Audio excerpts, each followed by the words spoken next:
મથ્યનમ વંદામી ગુરુદેવ.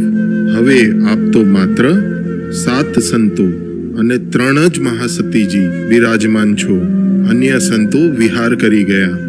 અમે સેવાના લાભથી વંચિત થઈ ગયા. શું આ યોગ્ય થયું? મને તો અત્યંત દુઃખ થાય છે. ગુરુદેવ, હું અવાક છું. દેવાણુ પ્રિય ખેતસી શેઠ, જે થયું તે યોગ્ય થયું છે. તેમાં કોઈ પણ અસંતોષ વ્યક્ત કરવાની આવશ્યકતા નથી. તમારો કોઈ દોષ નથી અને શોક પણ શેનો?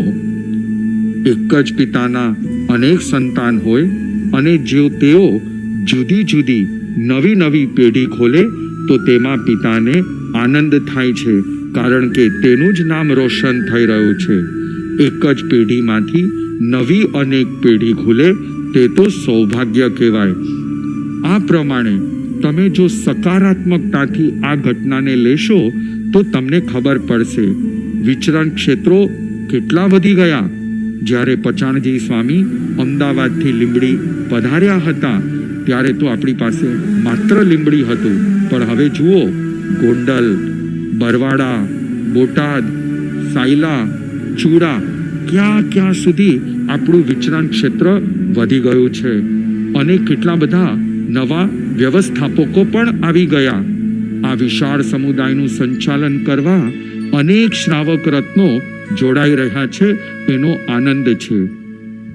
આચાર્ય શ્રી ધર્મદાસજી સ્વામીની પાઠ પર બિરાજમાન જે સંપ્રદાયના સૌથી મોટા સંત હશે તેઓને હવે આપણે ગાદીપતિ તરીકે પૂજશું.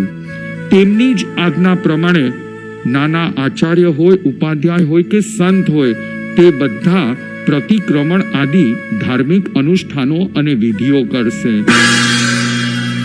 સમુદાયના દરેક સદસ્ય, સાધુ, સાધ્વી, શ્રાવક અને શ્રાવિકા સામાચારી અનુશાસન દ્વારા આત્મકલ્યાણ કરશે. ખરેખર આટલી નાની ઉંમરમાં આવી વિશાળ સમજણ, આવી દીર્ઘ દૃષ્ટિ. દાદા ગુરુદેવ પૂજ્ય પચાણજી સ્વામીનો જય હો, વિજય હો.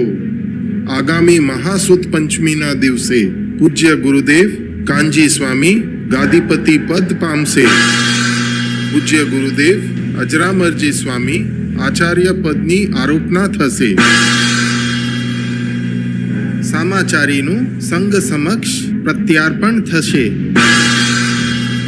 હું પણ શેઠ નાંગજી ડુંગરસિંહ પરિવારનો વારસદાર આ પ્રતિજ્ઞા કરીશ. પૂજ્ય ગાદીપતિ, પૂજ્ય આચાર્યશ્રી અને સમસ્ત સંઘની સેવા કરવા હું કટિબદ્ધ છું.